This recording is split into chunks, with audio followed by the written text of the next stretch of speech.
Ce lundi marque une date importante dans la politique internationale.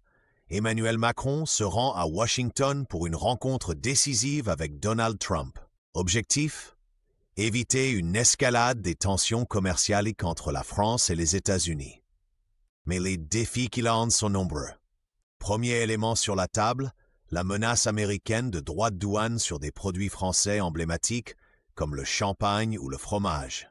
Cette mesure, brandie par Donald Trump, est une réponse directe à la taxe GAFA, une taxe de 3% mise en place par la France sur les géants du numérique comme Google, Apple, Facebook et Amazon.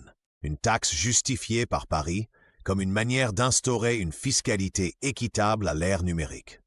Mais pour Trump, elle constitue une attaque contre les entreprises américaines. Bien que la France ait suspendu cette taxe en 2020 face aux pressions de Washington, sa réintroduction reste une question explosive.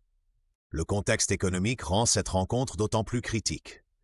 Avec 45,2 milliards d'euros d'exportation vers les États-Unis en 2023, les États-Unis sont le 4e partenaire économique de la France.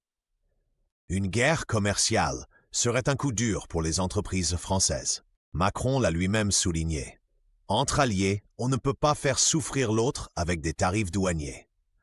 Bien que cet enjeu ne concerne pas directement l'administration Trump, il illustre la défense acharnée de Macron des intérêts français sur la scène internationale.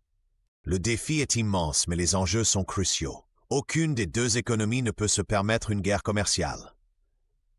Et avec les tensions mondiales croissantes, maintenir une alliance franco-américaine solide est plus important que jamais. Ainsi, tout repose désormais sur les discussions autour de la table. Cette visite sera-t-elle un succès ou un échec retentissant? L'avenir des relations transatlantiques pourrait bien se jouer à Washington.